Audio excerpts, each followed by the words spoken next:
Yan. Hello. Yan na yung iPhone, no? Coming. I'm coming.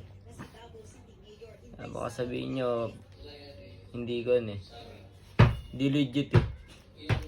Yan, legit yan.